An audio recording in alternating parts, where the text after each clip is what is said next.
Kanta ni Maris Racal, muling nakalkal, ate wag magpadala sa landi. Matapos ang kontrobersya na kinasangkutan ni Maris Racal kaugnay ng cheating issue, kasama si Anthony Jennings at ang ex-girlfriend nitong si Jam Villanueva. Muling naging usap-usapan sa social media ang kanta ni Maris na, Ate, Sandali, na unang inilabas noong 2021. Ayon sa mga ulat, kabilang nasa 29th spot ng Spotify ang nasabing kanta ng aktres at singer, at muling pinatugtog ito ng mga netizens sa music streaming app. Ayon sa post sa X account ng All Charts PH, nakapasok ang kantang, Ate, Sandali, sa mataas na posisyon sa Spotify, na nagbigay daan para pag-usapan ito muli ng mga netizens. Bukod dito, ginamit pa ito bilang background music sa mga memes na nagpapakita kay Maris, na kumalat sa iba't ibang social media platforms tulad ng Facebook at TikTok.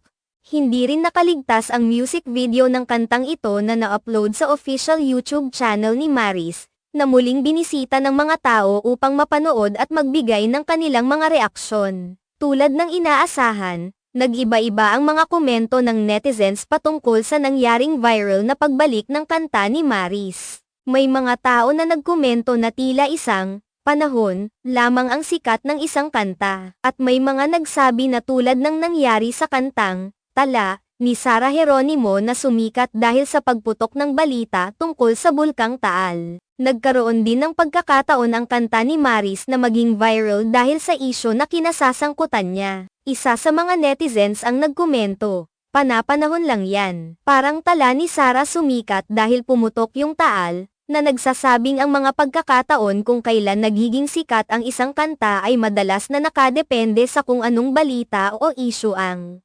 nangyayari sa paligid.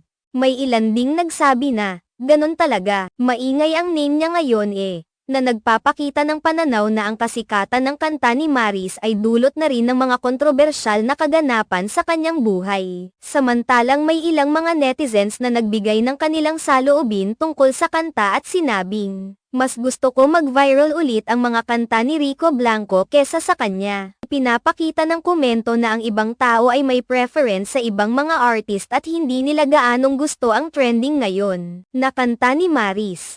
Gayun din, may mga nagbiro at nagsabi ng, parang nabaktayo pa sa kanya ngayon, sariling kanta niya, nakakaloka. Ipinapakita nito ang pananaw na, sa kabila ng mga issue, nakikita pa rin si Maris sa harap ng publiko at ang kanyang kanta ay may malaking epekto sa kasalukuyang kaganapan. Samantalang ang ilang netizens ay nagpahayag ng simpatsya, may ilan namang nagbigay ng positibong reaksyon. Isang netizen ang nagkomento, "Nawalan man ng mga endorsements, at least may silver lining naman, oh diba? Sikat ngaon kanta mo." Ito ay pagpapakita ng pagtingin na kahit may mga negatibong epekto ang kontrobersya sa career ni Maris, may mga pagkakataon pa rin na may positibong bagay na maaaring magmula rito, tulad ng pag-angat ng kanyang kanta at pagiging viral nito. Sa kabuuan, ang kanta ni Maris Racal na, Ate, Sandali, ay muling naging sentro ng atensyon ng mga netizens, hindi lamang dahil sa kalidad ng musika kundi pati na rin sa mga kaganapan sa kanyang personal na buhay. Ipinapakita ng mga reaksyon ng netizens na ang sikat na kanta ni Maris ay nagiging simbolo ng kontrobersya na kinasasangkutan niya, kaya't naging viral muli ito sa kabila ng mga negatibong usapin.